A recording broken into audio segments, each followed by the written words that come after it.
Hello. So today we're going to be talking about the percussion family.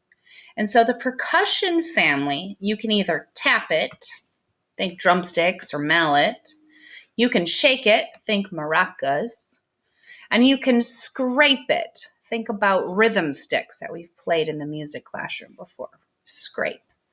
So tap, shake, or scrape is what you want to write down for the 3 ways to make music with the percussion instruments. All right, next, we're going to talk specifically today about the snare drum. Here's a picture of the snare drum. It has a top drum head, and then we can't see it, but it has a bottom drum head. And this top drum head just looks just like normal. The bottom drum head, however, has metal wires or snares that stretch across the bottom. It says that it joined the orchestra nearly 200 years ago. It has 2 plastic drum heads stretched tightly over the hollow metal frame. The top head is struck with the drumsticks and is called the batter head. Interesting. The bottom head, which I told you we can't see in this picture, or the snare head, has metal wires called snares stretched tightly across. This is an untuned or unpitched instrument. That means no matter how I tap it, it's going to sound exactly the same. I'm not going to be able to play the melody, for example, of Twinkle, Twinkle, Little Star. It's just going to sound like a knock or one pitch.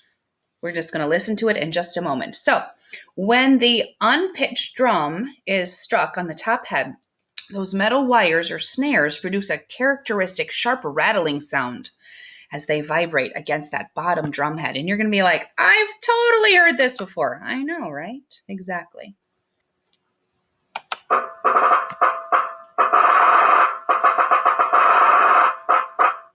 Hopefully you could hear that metal snaring sound.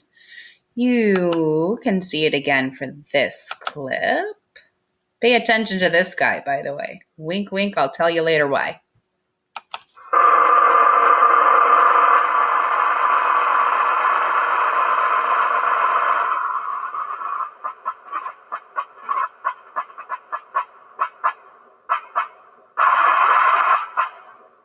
Oh, there's nothing like a sound of a snare drum. And I have a special surprise for you today. 20th Century Fox intro.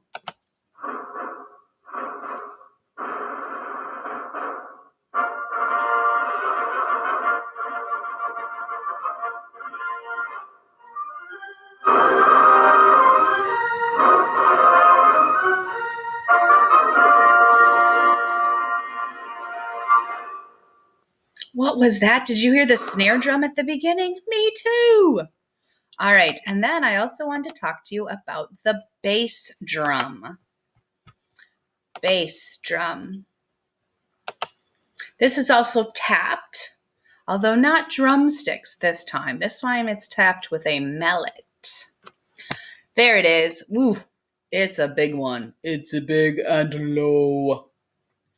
So as you can see, sometimes they are so big, they're on wheels, and there's the mallet on the ground. And then we also see marching bass drums with this kind of like hooks over the shoulders, so you can boom, boom, boom, boom, boom. You can play with 2 mallets, not just 1 mallet. Again, it's a lot like the snare drum, and it is unpitched or untuned. It sounds exactly the same no matter how many times you tap it. Boom, boom, boom, boom.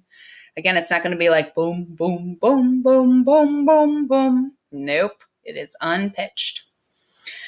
And the bass drum, you can play it on either side. Usually in the orchestra, they only play it on the one side, but marching band, both sides.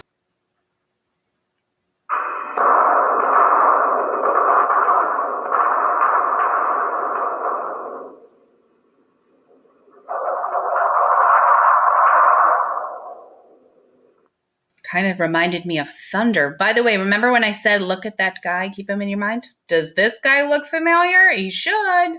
He's the same guy. And we'll talk more about that next time. See if you can figure out, why is it the same guy who plays the bass drum and the snare drum? All right. Have a great rest of your day.